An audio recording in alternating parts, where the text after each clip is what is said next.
Alrighty, welcome everyone to our Growing Prevention online workshop series. I'm Jen Harris with Behavioral Health Services, South Bay Prevention, and we are excited to have everyone today. As I mentioned earlier, please don't forget to sign in and complete the pretest. I will put the links in the chat box again. Additionally, this workshop is being recorded. And we are appreciative for everyone joining us because we get to have a lot of fun and learn some really great information. Growing Prevention is an online workshop series via Zoom designed to develop substance abuse professionals, community members, elected officials, law enforcement agencies, and parents on topics that will enhance their careers, communities, and homes through education, connection, and resources. And we really hope that you all have been able to learn some great things, connect with folks that you may not have known, and also get some great resources that you can take for yourselves and bring back to others. We want to acknowledge our partners for our Growing Prevention online workshop series, and it is South Bay Communities Creating Change. Additionally, the Los Angeles County Friday Night Live Partnership, Mothers Against Drunk Driving California, and the Asian American Drug Abuse Program. And it is sponsored by BHS South Bay Prevention. So, Growing Prevention online workshop series, our workshop today is actually brought to us by Detective Kyle Seasock, who is with the Westminster Police Department. And if you look at Kyle's photo, which I really love, we asked all of the presenters to provide us with photos that show their personalities. And I know yesterday, Gilbert mentioned, he said at the beginning of his workshop, "May the 4th be with you." And so I feel like this photo is definitely fitting for today. So with that, I'm going to read Detective Kyle's bio. Detective Kyle grew up in Orange County. After high school, he worked at Vons and attended Cal State Long Beach. Detective Kyle studied physical therapy and sport rehab before turning his attention to law enforcement. He got hired at Westminster PD in 2001, where he became a third-generation Westminster police officer. He has worked patrol for 10 years and has been working as a narcotics detective for the past 8 years. When not at work, he has an 18-year-old daughter who sang and danced her whole life before starting at OCC this year studying marine biology. He also has an 8-year-old little dude who plays ice hockey and baseball.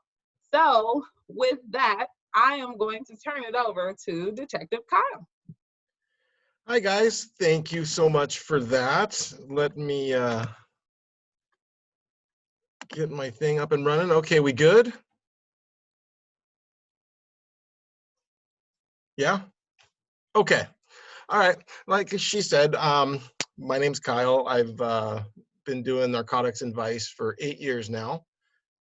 Here's my contact information. This should get passed out at the end, so you guys don't need to worry about copying it down. But if for some reason something comes up later on, or there's a question you don't want to ask in front of everybody, please reach out to me. The phone number is my desk line. You can leave me a message. I get those to my phone. And then my email obviously also comes to my phone, so I should be able to get back to you guys in a timely manner if anything, this related or anything else comes up. So those are always open. All right, let's see.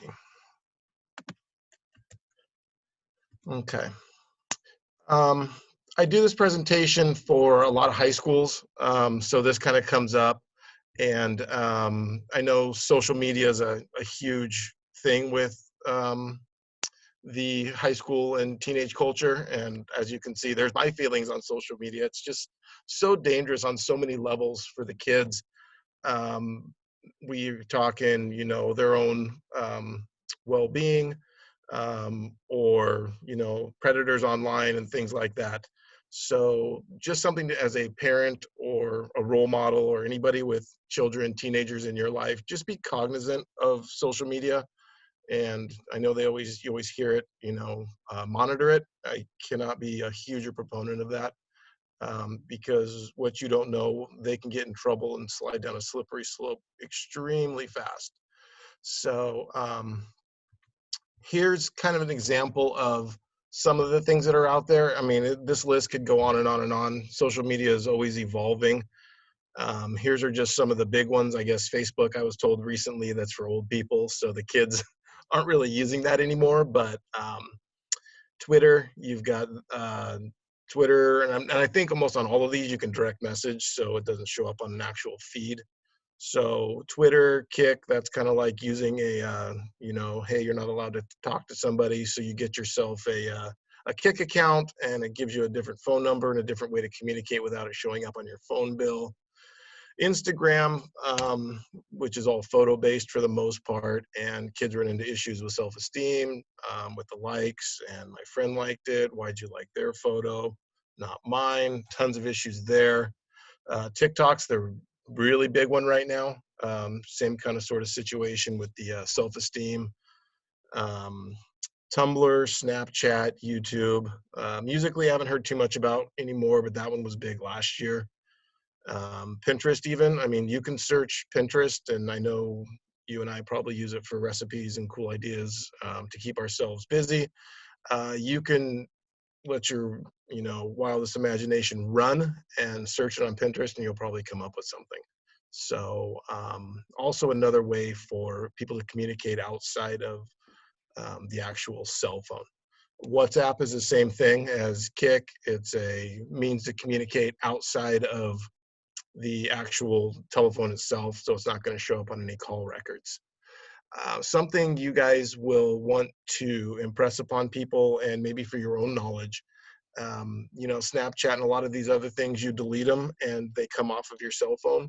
Well, if things go sideways, or if somebody's in need of help, law enforcement gets involved, the actual companies themselves, and a lot of them are getting harder to deal with, but for the most part, 99% of companies are going to allow us to write a search warrant and obtain that information off of these accounts, anywhere from IP addresses, phone numbers, to the actual content that was sent, without having anything in our hand other than a username or account information.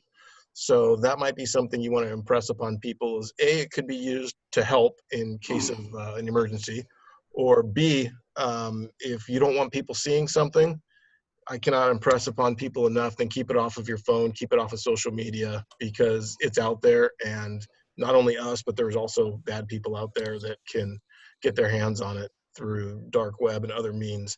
So just something to be aware of.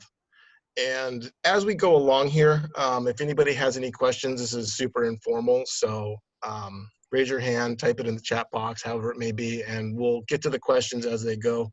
I don't want questions to get glossed over, people to forget what they were wanting to talk about.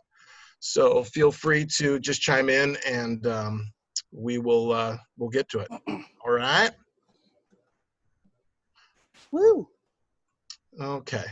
So here we're going to jump into the Vice aspect. Like I said, I work in Westminster. Our predominant culture we have here is Vietnamese. We probably have the largest Vietnamese population in America, and we only have an 11 square mile city. So they're probably 60% of our population Vietnamese, 20 Hispanic, and 20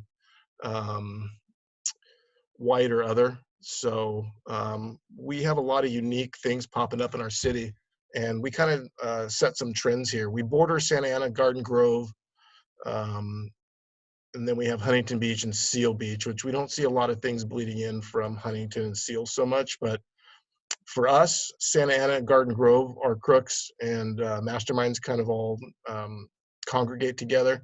So we see a lot of unique things popping up here, and here's some of the things that we see. This is the biggest one we have right now. Looking at this house, you see two houses, very similar, both from neighborhoods within our city. The house on the left, very normal house. House on the right, very normal house as well, minus the A above the car. not significant at all. But so the house on the left was actually what they call a slap house. The house on the right is just a normal house that was on the other side of the cul-de-sac. So just looking at the house itself, it was set up as a slap house, which is a unofficial business, and nobody would have known short of us investigating. So here we're going to get into what actually is a slap house. You're going to be disappointed when you find out what the slap house is named after, by the way. All right, here we go. So slap house, what can you do at a slap house? Okay, so it's basically a one-stop shop. And for crooks, it's a genius business operation. Um, First and foremost is the gambling. And we're not talking like card games in the garage, poker, that kind of sort of thing. We're talking about video gambling, and you'll see some of the machines they use later. But the type of gambling that takes place is thousands and thousands and thousands of dollars. We're talking anywhere between $25,000 and $50,000 going through these houses on a good day. I think the most we've recovered from a house was 60-some thousand dollars, and that was from the guy forgot to collect. So when we ended up serving the search warrant, so it was about a day and a half's worth of proceeds that were in these machines. So they go on inside the house. Um, Obviously drugs. So you go to Vegas and you're sitting at a video poker or a slot machine or at the tables, and they walk around offering you free drinks to entice you to stay there. Well, for the slap houses, they attract the type of culture who are drug users, mostly methamphetamine, and they pass out the drugs. So it's called like house drugs. So they have pipes ready, they have drugs ready, and that's to get the folks high, gets them to stay there, gets them to spend their money, gets them to pawn anything and everything that's on them. And it's basically as a means to just take everything from these folks just to get them high and to keep them there. Prostitution also happens here. So you lose all your money, you get yourself high, you go to the back, and they usually have a couple girls working prostitution, just another way for the person who's running the house to make money. So the girls that are working it, they usually don't take very big of a cut. They pay a fee to actually be there, and the house takes the majority of the money there. So that's another way they make money. And fraud, and I know in our area, and I'm assuming all over the place, is huge. So what these folks will do is the person running the house, the person running security, will give the bad guy a Walmart card and say, hey, this card's got $500 on it. I need you to go to Walmart and run a $10 transaction to see if this actually goes through. So the bad guy will go and he'll run the card at Walmart. It works. He comes back with a receipt saying it works. And now all of a sudden they'll give him $20, $30 for his troubles.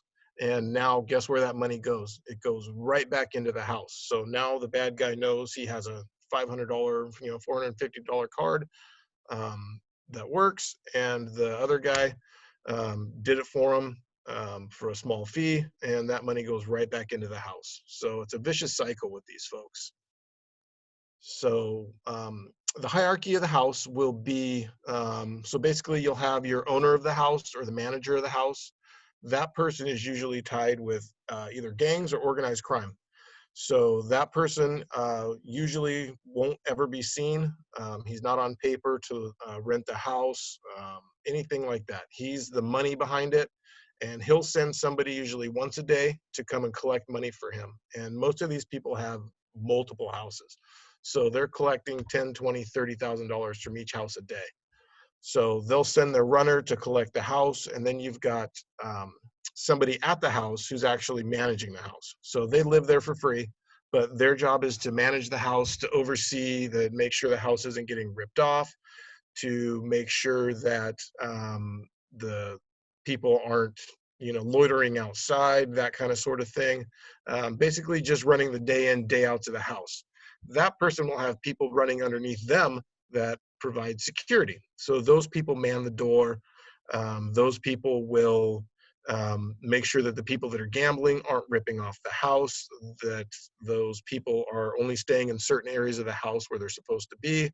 and they'll basically make sure that nobody's there just hanging out for the sake of hanging out, because they don't want extra people there. If you're not spending money, you're not welcome there. So then you will have people that run the kitchen, kind of provide the food, the snacks, do the grocery shopping, that kind of sort of thing. So they're also employed under the house. And these people room and board, and they might make $100 a day. So this is a culture, and the more of these I've worked, I've probably worked, I'd say upwards of 20 of these in the last couple of years. And it's what we're seeing is we're getting people repeatedly from the same house, or the same people over and over and over again at all these houses. So here's kind of how one of those investigations would look. Very labor intensive, but oh yeah, weapons. That's everyone we've served a search warrant at. We found guns, knives, anything you could think of to create a weapon for the safety based on the money that's going through there. They don't want to get robbed, because that's another big thing that's happening right now is people are coming in and taking them over and robbing them. And obviously they're not reporting it to the police because they're running an illegal business. So that's, you know, a lot of violence takes place at these, and it goes unreported, unfortunately. So it's always, you know, a couple weeks later that we find out about violent crimes that have happened here. You know, just word on the street gets back to us. But weapons are a huge thing at these as well. And we have a couple of questions that have come Okay. in. So our first question is from Alexandra, and she asks, is this happening all over California? Okay, so it's funny you ask that, because this was, like I said, it started in Westminster, Garden Grove, Santa Ana, and this was probably about 3 or 4 years ago. The business model started here, and then I've been getting calls up and down the state and from actually out of state, other states calling, because our cases are actually in the newspaper. So it's new to these people and they haven't seen it. So the culture was normally, or it started with the Vietnamese culture, and then it's gotten taken over by the Hispanics, and the Hispanic gangs run it, as well as white gangs. So now this is non-cultural anymore at this point in time. It's huge money being made, and there's people that will go to these all over the place. So I just talked to an investigator from the state. He runs state gambling. There's a couple of them throughout the state. I talked to him last week, and he said this is a problem up and down the state now. So Wow. what started here is now, you know, statewide. So Yeah. huge issue. Julia asks, how do we know if we live near one? Perfect question. That's what I was going to get to right here. So how do we get the info? So what'll happen is somebody, you know, one of the neighbors, and with the Vietnamese culture, a lot of times they'll pay the neighbors that they're kind of leery of, you know, the older couples or the people that are scared. So culturally, Vietnamese are still, you know, some of the older generation are scared of law enforcement. So they'll kind of play off of that. But you'll get a savvy neighbor who'll look and go, wow, there's people coming and going from this house literally, like, you know, all day long. And then they'll come hour or less and leave hour or less. And this picks up at most of them. It doesn't stop. It's, these houses don't sleep. So it's literally, you know, all day long, all night long, into the night. I mean, we've sat on these things bright and early all the way through the night, and it's constant flow of traffic. And just by looking at the people coming and going, they're not the type of people who you would expect to be, you know, it's all the same type of people, you know, your unsavory looking characters. And I hate to be judgmental like that, but after working so many of them, you just look, there's a type of person that you look at them and go, there's something unsavory going on at this house. So you're just going to see a ton of foot traffic, and all of them start out trying to, you know, stay under the radar. Hey, let's keep the foot traffic down. Let's kind of keep this under wraps. But within a month or two of one being open, word travels, it gets through, you know, the circle. And before you know it, you've got, I mean, 5 to 7 people an hour coming and going. It's just insane. You can continue. Okay, so that comes back to getting the info. So here on the left, you see the savvy neighbor who calls and goes, hey, I've got, all these gang type that keep coming and going from the house. They're trash. The last one we had, the folks would deliver their like Grubhub and Uber Eats and stuff like that. They would have it delivered to this poor neighbor's house to avoid all the foot traffic, the delivery traffic coming to their house. And they would go and meet the delivery drivers next door. It was the weirdest thing to watch. So, but they're always trying to figure out how to avoid being detected. But after sitting out there for a couple days, you're like, that's the least of your worries, is the food delivery guy coming a couple times a day. Another thing you'll see when you're sitting out there is they'll bring a bunch of unused tools, vacuums. We've seen washers and dryers, dishwashers in boxes, all of these unused items that were bought either with fraud or they've stolen them, and they're going to turn them in to the house and use it for credits. So every time we go to these houses, there's at least a room full of unused tools and appliances and Dyson vacuums and all that kind of stuff. So, and then on the right, you've got the informant who comes to us and goes, hey, I'm involved in the slop house lifestyle and you might want to check out this house. So those are always good as well. Usually pretty reliable and cuts down on a lot of surveillance time. So here's how the investigation goes. Yes. There's a question about if this also happens in apartment buildings as well. Yeah, it's apartment buildings, business fronts, rental homes. The only thing we don't see is people who actually own their homes aren't doing this. But any type of structure short of, a home that you're owning, yeah, it happens anywhere. Anywhere they can get four walls around. Big, small, most of them are big, but like I said, it doesn't stop people. Some have them set up in their garages where the rest of the house is off limits. It's anywhere and everywhere.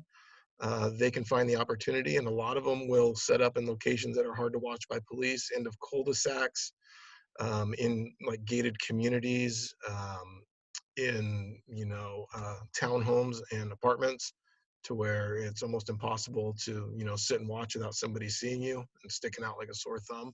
So they're really good crooks. I mean, like I said, this is a genius business model.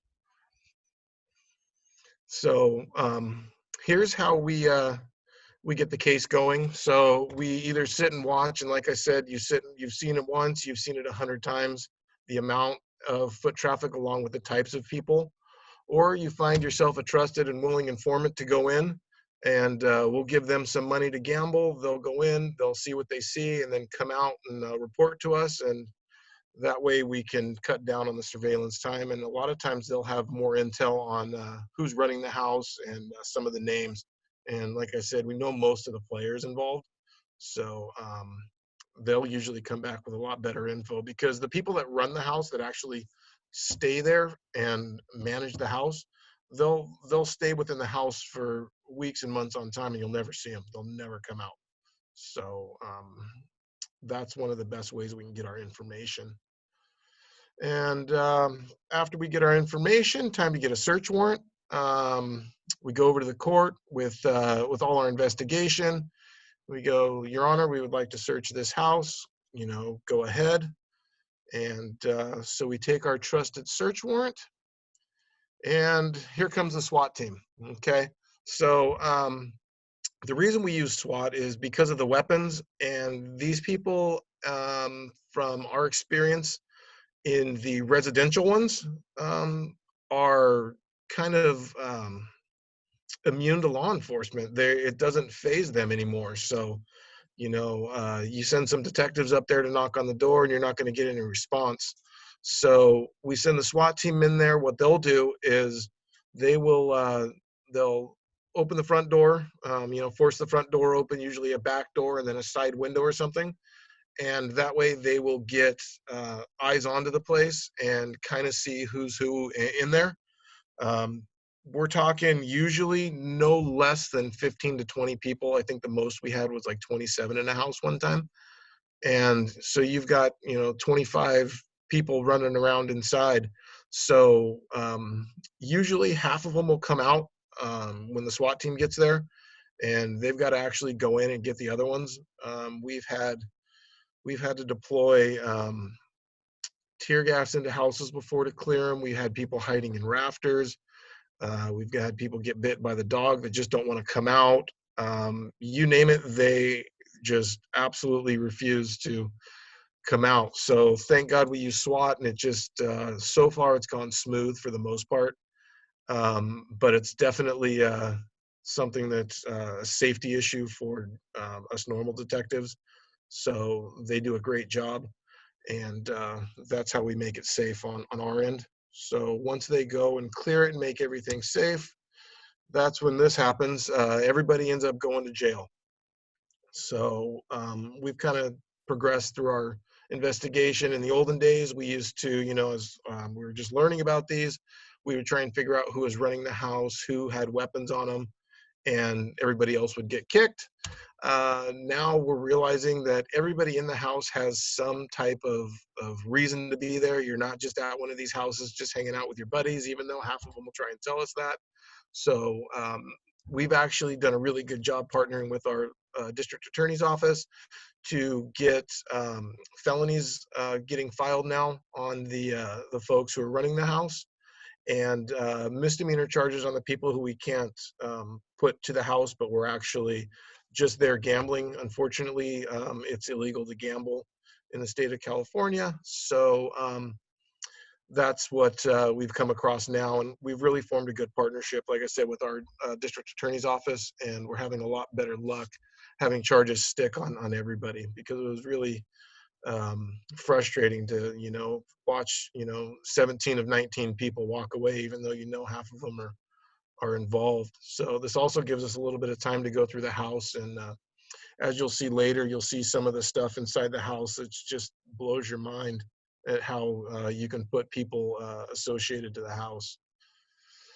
So as you can see on the left, there's a gun. They'll hide them anywhere. The trash, the toilet. We found them in the rafters. We found them in between walls. They'll poke a hole in the wall and dump them into the wall. Here's one of the types of games that you'll find in the slap house. It's they're like the multi-denomination, nickel, dime, quarter, dollar, multi-game video games. It's you've got blackjack, Keno, any card game you could possibly think of. But the big one in the culture, these are called, for slang, they're called male-female, which is a type of poker game that they play. And at the end of it, there's, sorry. From property, please contact dispatch for an appointment at the station. So it's called male female. You'll play your card, and at the end, if you hit a certain hand, there's a male and a female that come up, and what you have to do is you'll choose whether you're going to hit male or female, and then you slap on the button. Again, not super cool, but that's where slap houses come from. You'll slap the button and try and get the male or the female, whichever one you were designated to get. So that's where the name Slap House comes from. I was super disappointed. I wanted it to be something cool, but it just comes from the name of these buttons being hit repeatedly. And so in most houses, you'll have anywhere between probably 5 to 7 of these actual single player games. And then here's another version of them. There's the hole where we found the gun. If you can see, top middle, they dropped a gun down the drywall of this room. On the right, you'll see, that's the house manager sets up the rules: no backpacks, no weapons, no fighting, no in and outs, and no sleeping, and no stealing. So the in and outs thing, this was actually set up in the garage of a house. The house itself was occupied by the people who live there. All the gambling was done in the garage. So basically what they said is, if you're going to be here and you're going to gamble, you're in the garage. If you're not, you're out of the garage and you're out of the house. They don't want people coming in and out to avoid that whole foot traffic thing and your neighbors noticing. So, like I said, they're very cognizant of those type of things. And here's different types of multi-denomination, like slot machine games. Here's the big one. Here's what started these slop houses is the fish games.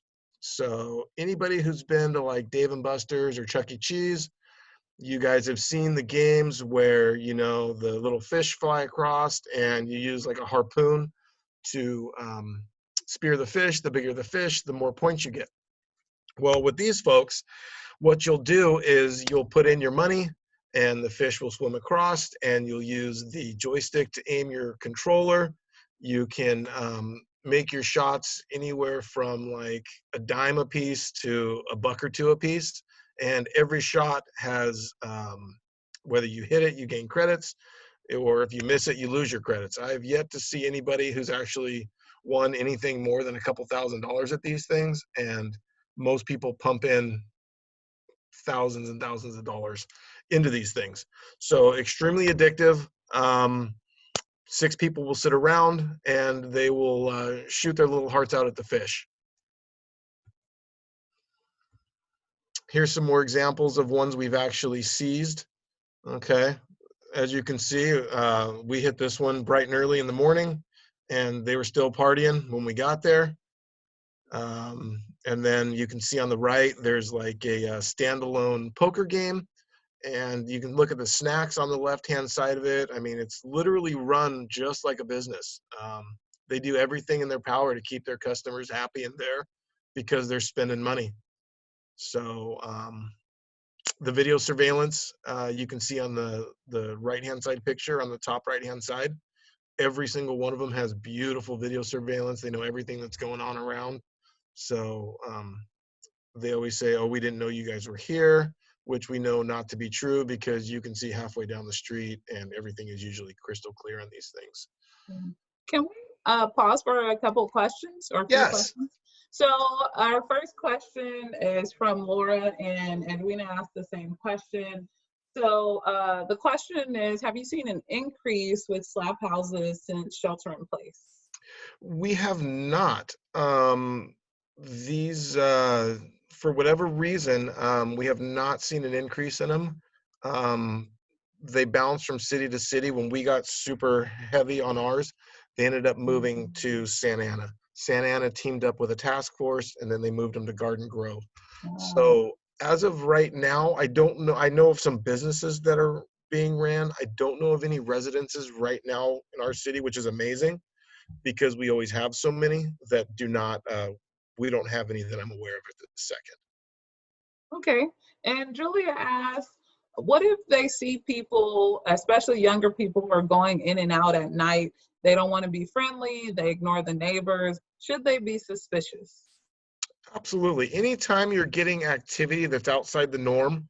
Now, if it's, you know, a couple friends coming over and you recognize the same 2 or 3 people that are always coming over and hanging out, that's one thing. But if you're seeing, you know, a constant flow of people that are always different and they're coming at all hours of the night or staying for very short amounts of time, anywhere from like 5 minutes to half hour, something bad is going on at that place. So definitely something you want to, you know, be alert of and, you know, get a hold of somebody. Donna asked, what about the victims in the slap houses? So that's the problem we have is there, it's really short of the homeowner. We serve search warrants at these places for the actual neighborhoods. I mean, we have neighbors outside, you know, clapping for us when we take care of these just because, you know, you've got 15 to 20 cars and these unsavory folks taking over your neighborhood all hours of the day and night. Kids can't play outside. So the real victims here are going to be your neighbors. I've had, we've served one location, we served 2 search warrants at, and I finally got a hold of the homeowner after the house burned down a couple months after the second time. And the homeowner had no idea. The homeowner lived in the next town over, and he said, they pay their rent on time. I had no idea what was going on in my house. So, like I said, until somebody burned that house down, they had no idea. So it's a lot of what we run into is, you know, careless homeowners that are getting their rent and not keeping tabs on their their renters, so they're a victim, and the neighborhood themselves. So, Okay. Wow. Jessica asked, how are the gambling machines obtained?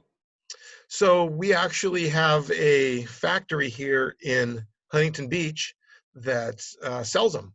So they used to be sold on the black market. For the ones in Chinese were 10 grand, and the ones that were in English were 15 to 20. Now we have a factory in Huntington Beach that has a warehouse full of them, and they're entertainment devices, so they're not illegal to purchase, but they are invite only. I've actually had an informant who took me there and checked it out, and it's unreal. It's a warehouse full of fish games. So Wow. you get your fish game, and then there's allegedly, I hear there's somebody in Garden Grove that has the motherboards that can turn the amusement game into a gambling machine, and then you can set the presets on how you win, how far your joystick. I mean, you can go to the point where you can set your joystick on how far it will actually let you turn it, what degree you can turn it. So, and these people all know this, and they still continue to put their money in there. So, Wow. like I said, a lot of it has to go. It goes hand in hand with the drug use. But so yeah, it's extremely interesting, and it's an extremely lucrative business. So the big thing now is people are wheeling them out of places. They're just doing takeover robberies and wheeling them out because they're anywhere between $10,000 and $15,000 machines. Wow. Well, you can continue your presentation. I'll just say we have several folks who have said thank you throughout the presentation. And Lorena commented that her mind is blown and that this is the greatest presentation ever. And Well, it's she just also crazy. recognized Takashi earlier. So thank you. Well, thank you. Like I said, it's crazy that like I said, these happen right next door in a house that, there was a nice family there one day, and then they moved out, and before you know it, 2 months later, you've got this going on. So very unassuming, and like I said, great business model. So here basically you have gambling ledger. Like I said, just like a business, they keep great notes. So here your location is Premier. It's the Tuesday PM shift. It gives you the start amount. So they had a little under 2,100 left in the machines, and at the end of the shift, they had 4,700 in the machines. A lot of times it will have the name of the person who was actually working and who was responsible for it. So you'll look at the machine or the numbers. So you'll have fish game 1, fish game 2, spin game 1, which are like the slot machines, spin game 2, more slots, and then you'll have the male female games down here. So if you can look at some of the numbers that are coming through these things, I mean, it's just astronomical, the amount of money that you're seeing pumping through those things. So just very helpful for us that they keep such good records. And here you come again, more of their rules. They love to have the rules. So do not open the door for yourself. Call for the guy with the tablet. The guy with the tablet's the guy monitoring the security system. No thieves, no loans, no lounging. It's just, they love, love, love to post rules. All right. So we're going to move into cafes and coffee shops. Any more questions on the slap house situation? Yes. So we have a few. So Stephanie asks, what is the treatment like for people once they are caught? Diversion programs helping them to manage their gambling addiction, or sublimate Animal Crossing? So what's happening for all the folks that I've seen actually get charged and convicted is they're getting put on probation and paying restitution for their court fees. Nothing, no other, diversion or anything like that. So yeah, and like I said, the probation thing is still fairly new. We were watching people walk on these because the DA's office didn't really know what they were looking at. And up until us going over there probably about a year and a half ago and kind of explaining to them like why these are such a huge issue for these neighborhoods is when we finally started getting them to really partner with us, and we're seeing the probation getting put on these folks. So that's about all that's happening to them. Naomi asks, what happens to the girls who might be there out of their free will for prostitution, for example? Do y'all investigate or assume everyone is there as there has a reason? We have investigated in the past. We have not run into any human trafficking victims, and we were a partner. We partnershiped with the Human Trafficking Task Force when it first opened up. So all our detectives are very well versed on the subject. The amount of cooperation we get involved in that is usually minimal. I've yet to have anybody, the evidence is there, but nobody will really talk about it. And we give them every opportunity. But actually putting the actual person, because there's usually a mix of 60 to 70% males and 30% females, and they're not like your normal everyday, like you're going to see them walking down Harbor or Beach Boulevard. They're not like that. They're just normal, dress normally, act normally, just they might live there. But the main reason I know about it is, A, we've seen a little bit of evidence based on it, and B, informants have always came to us and said, hey, there's X, Y, and Z going on. But we've yet to have any victims come out of it yet. Okay. And Edwina asked a question that was in line with that, which was, are any of the houses linked to human trafficking? We haven't linked any of them to human trafficking just yet, but I'm sure it's only a matter of time before that happens. So. And those are all the questions I see. Just a time check, it is 2:52. Don't worry, I'm just gonna say keep going. For folks who need to get off at 3 o'clock, because I know we were supposed to end at that time, then you can definitely get off. There will be a follow-up email that is sent, but I would love for Detective Powell, love for you to continue, because you are sharing a lot of great information. So just keep going. Okay, we'll buzz through this. Okay. So that was the big one. Here's some of the other stuff we do and we deal with in Vice. So cafes or coffee shops, and we're not talking like Starbucks, Coffee Bean, things like that. We're talking about here's your expectation when you say, oh, I'm in Westminster, let me stop for some Vietnamese iced coffee. Here's what we're expecting to get, right? So here's the reality of what you get. So the coffee shops in Westminster are all run and funded by gang members. A lot of them, and again, Garden Grove, Santa Ana also have a ton of these.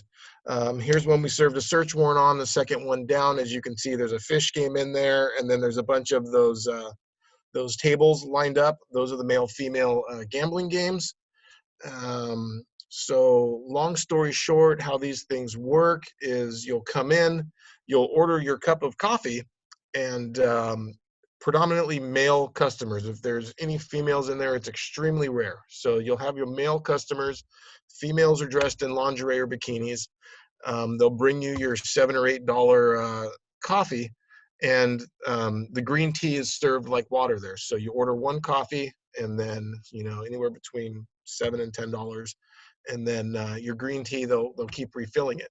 So you come into these places, and this is where the gang members and the organized crime conduct their business, and they also come here to gamble. So extremely hard for us to work. We don't fit into the culture. Predominantly Vietnamese. There's a couple of these cafes that are now allowing like your slap house crews to come in, but they're not even legitimate cafes anymore. They're just basically under the guise of a cafe, but not serving anything other than gambling. So the problems with these that we have is the organized crime that's behind them. It's so hard to get to because it's really, really hard for us to investigate as normal investigative tools go. We can't go in there. We can't talk with them. Every time we do cafe checks, everybody's silent and kind of stops what they're doing. So if you're, like I said, just traveling through a city and you run into something that says cafe, just be very cognizant of what it actually is compared to what you're walking into. I would suggest going into like a mom and pop pastry shop. The coffee is just as good, it's half the price, and you're not dealing with this element of it. Also, breeding ground for shootings, stabbings, that kind of sort of thing. They get reported, obviously, because these locations are in strip malls and, open to the public, and they have neighbors and such. So disturbances do get reported, but investigating them, the video always disappears. Nobody's cooperative. Nobody saw anything. So very well organized underground society is running the coffee shops. And like I said, they're big here, Garden Grove and Santa Ana. So anything on those? No? Okay. So massage parlors. So Westminster recently, oh God, probably been 5 years now.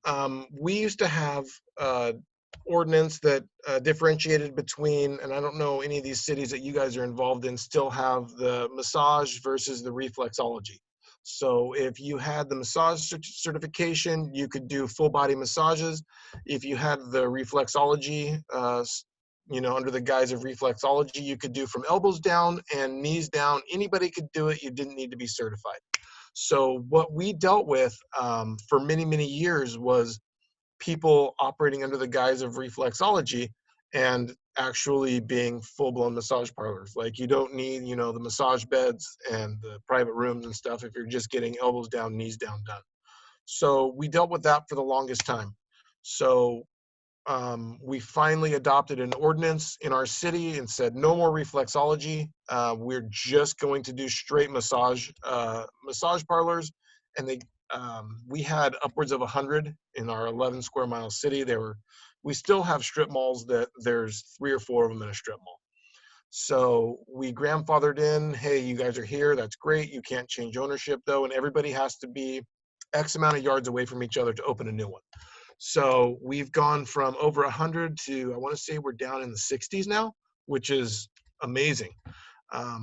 Again, the expectation is your Burke Williams, your Massage Envy, that type of sort of thing. So you walk into them and you should see, your reputable massage places. You should see these CAMTech or California Massage Therapy Council certificates on the wall for every employee who's there.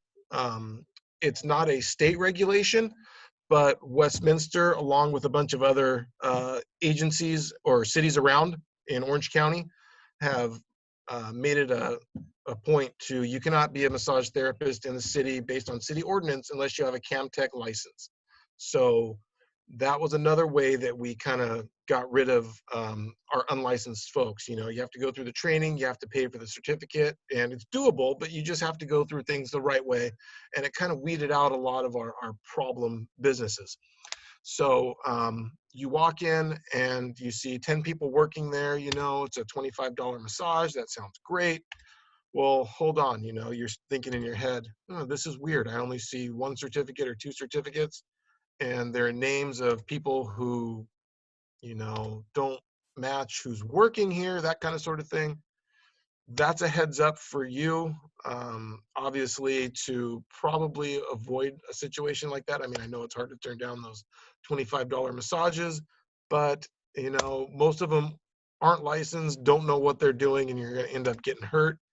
And probably, as you know, back when we were working with the Human Trafficking Task Force, we ran into a lot of human trafficking. That was the major thing coming out of the majority of these massage parlors.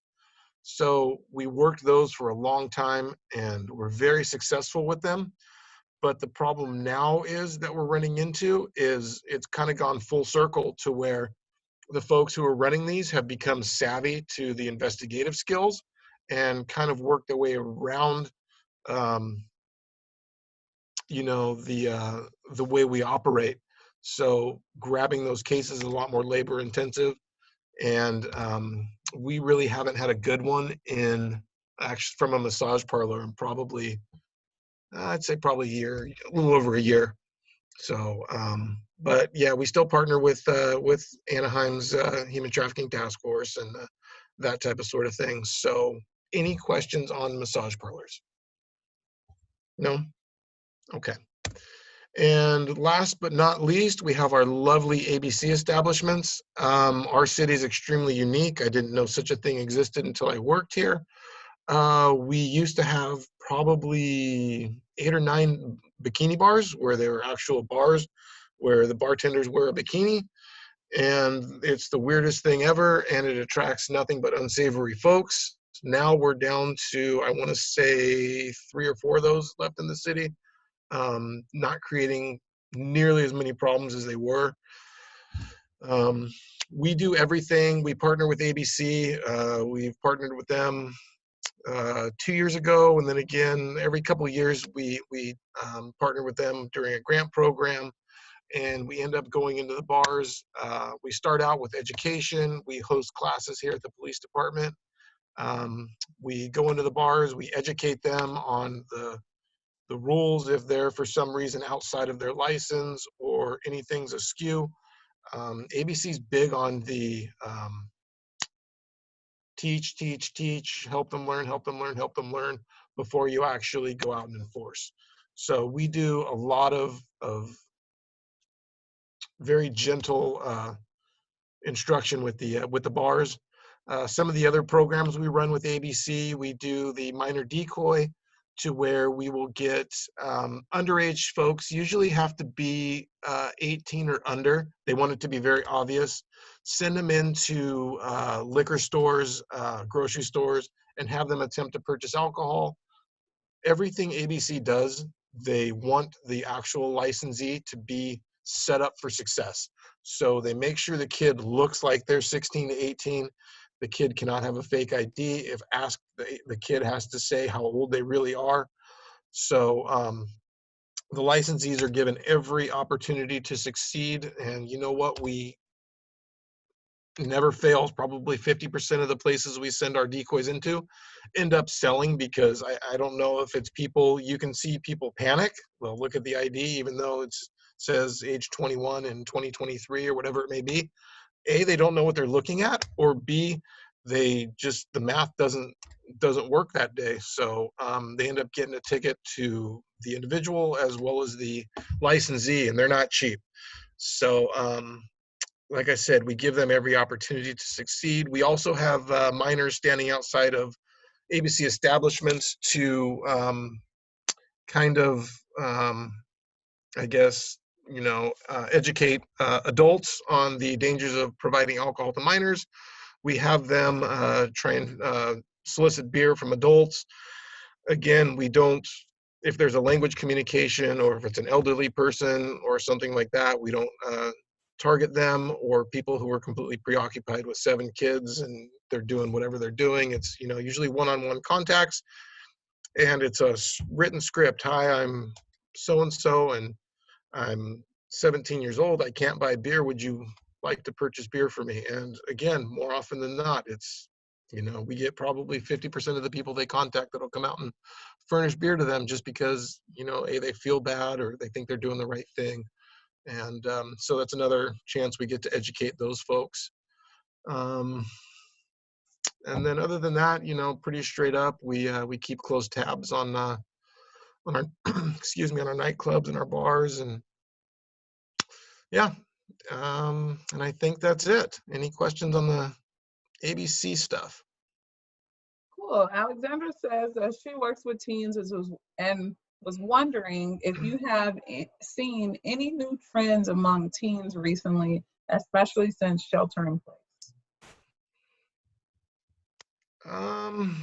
It's hard to say because we're not running across, me personally, I don't come into contact with a lot of people out on the street. Well, now I've been in the office a lot, but we primarily do surveillance on a lot of, higher end drug dealers and that kind of sort of thing. So I haven't really seen anything coming across my desk right now that is leading to show me that anything's changing with the teens right now. I'm sure it is, but I can also hope that it's not, based upon all the parental supervision kids are getting right now. But yeah, I don't have anything to back that up right now. Cool. If anyone has a question for Detective Kyle, if you could either type it in the chat box or raise your hand and we'll call on you.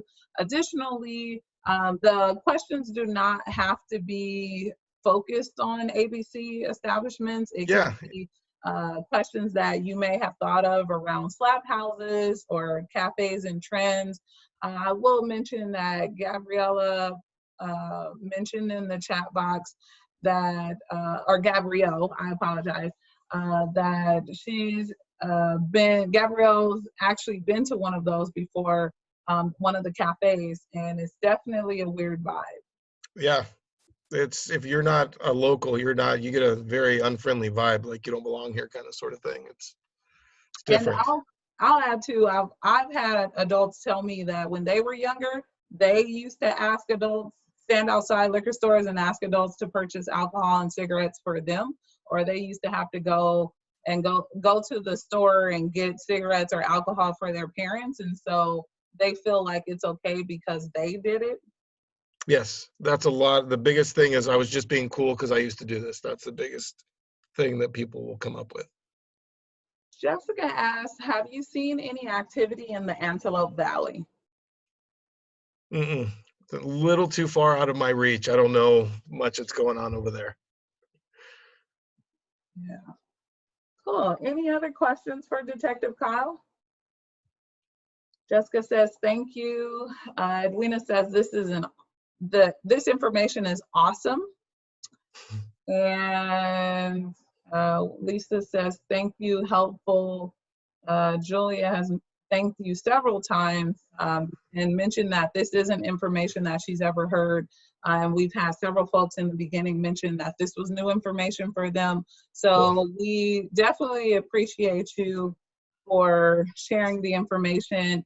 As Detective Kyle mentioned, his information was shown in the beginning, but additionally, you all will be receiving the slides, and so you'll have the contact information available at that time. We have some more folks who And are, any other, I don't mean to interrupt, but any other like cop questions, if I can't get the answer, if I don't know the answer, I can probably figure it out too. Anything that comes across your mind, go ahead and send it my way.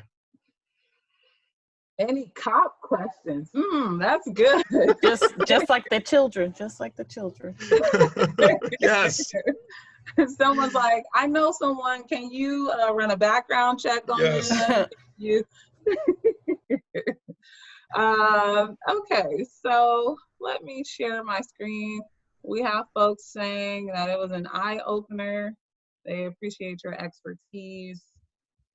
Yes, definitely great. So again, Detective Kyle, we want to say thank you very much for doing an Thank you. amazing job. I appreciate you guys. Thank you. And also for folks, please complete the post-test and eval. I have placed the links in the chat box. For those of you requesting CEUs and certificates of completion, they'll be emailed by the end of the month.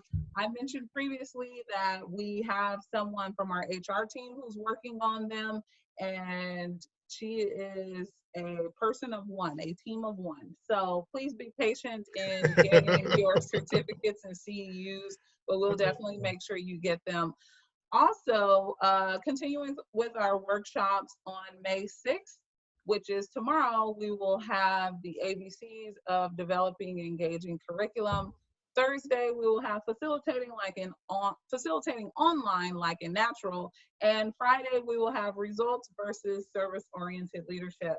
Week 5 workshops, which are next week, will be closing on Thursday. So I have been receiving emails from folks typically for workshops the week of and saying that they missed the deadline and they really want to join, or someone forwarded to them.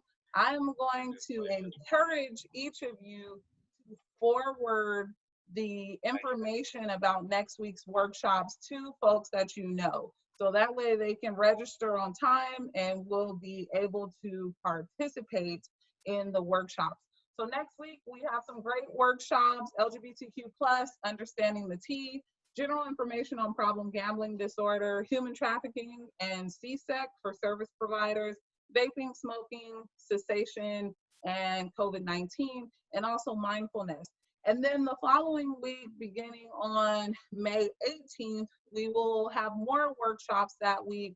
For those of you who participated in the Speak Up workshop series, I have received comments from folks and emails asking if we can do the activity that we were unable to do.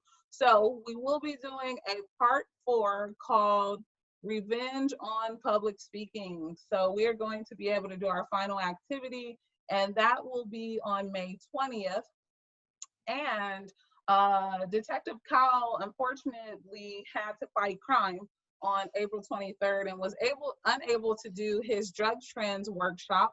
So we have rescheduled that workshop for May 18th at 10 a.m. So the workshops for the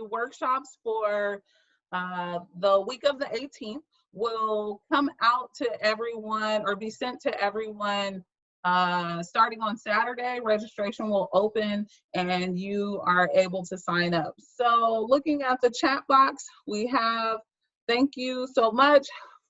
Great information. Thank you again. Awesome presentation. I learned a lot. Excellent presenter. Great and very informative presentation. Thank you for the new knowledge and your time, Detective Kyle. Thanks so much for your time and dedication. Thank you for the information and insight. Thank you. Thank you. Thank you.